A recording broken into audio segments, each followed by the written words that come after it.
Have you ever noticed something strange? People complain about Apple all the time.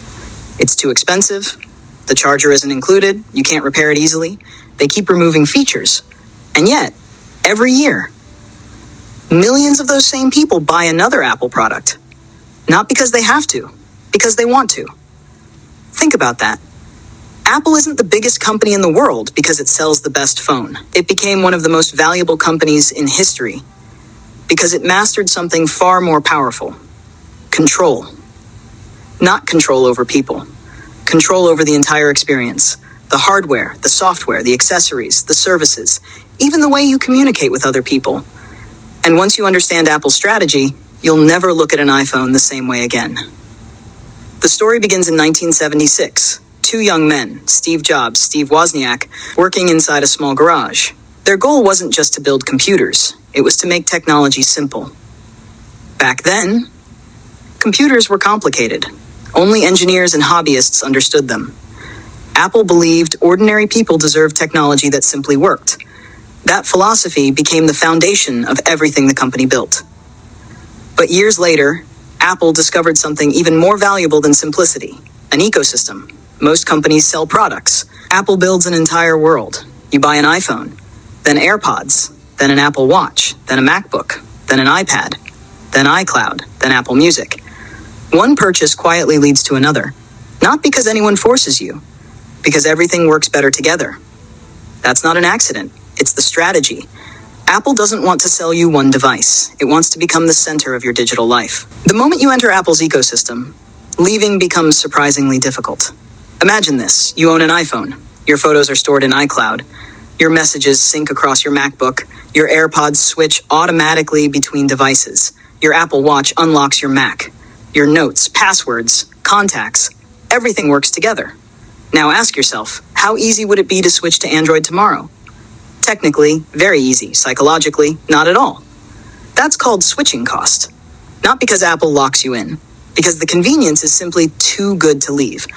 And that's where Apple's real advantage begins. Every new product doesn't just create revenue, it makes the entire ecosystem stronger. The more Apple products you own, the more valuable each one becomes. Most companies compete on price. Apple competes on experience. That's why you'll rarely see Apple offering huge discounts. Luxury brands don't race to the bottom. Neither does Apple. Instead, it invests billions into making every interaction feel effortless. From opening the box to setting up a new device, everything is carefully designed. Even Apple's stores don't look like electronics stores. They look like luxury boutiques. Bright lighting, minimalist design, glass walls, wooden tables. No price tags screaming sale.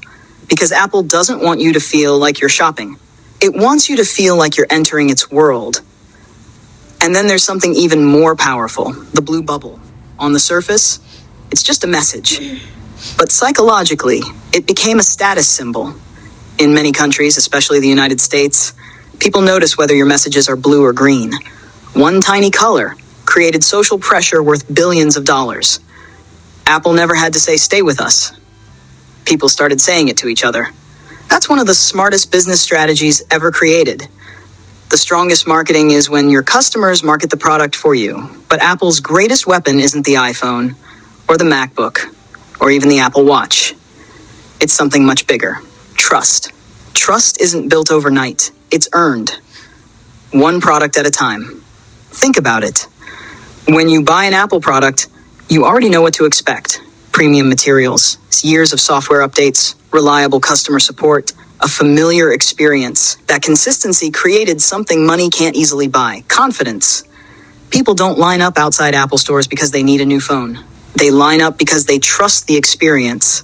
And trust creates loyalty. But Apple understood something even deeper. People don't buy technology, they buy identity. Walk into a coffee shop, a university, an airport, you'll see the glowing Apple logo everywhere. Not because Apple tells people to show it, because people want to. The logo became a signal, a symbol of creativity, productivity, success, modern design. Whether that's true or not, doesn't matter. Perception creates reality. And Apple mastered perception better than almost any company in history. That's why Apple advertisements rarely talk about processors, RAM, battery size, or technical specifications. Instead, they show families, artists, entrepreneurs, students, creators.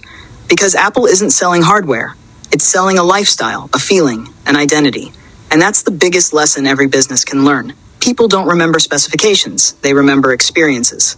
They don't stay loyal because your product is cheaper. They stay loyal because leaving feels like losing something valuable. That's exactly what Apple built. Not a smartphone company, not a laptop company, an ecosystem people don't want to leave. That's why Apple doesn't compete with most technology companies. It competes for something far more valuable: your attention, your habits, your trust. And once a company earns those three, selling the next product becomes effortless. That's why Apple doesn't just sell products, it sells control. Control over the experience, control over the ecosystem, and ultimately, control over customer loyalty. That's the difference between selling a product and building an empire. I'm behind the empire.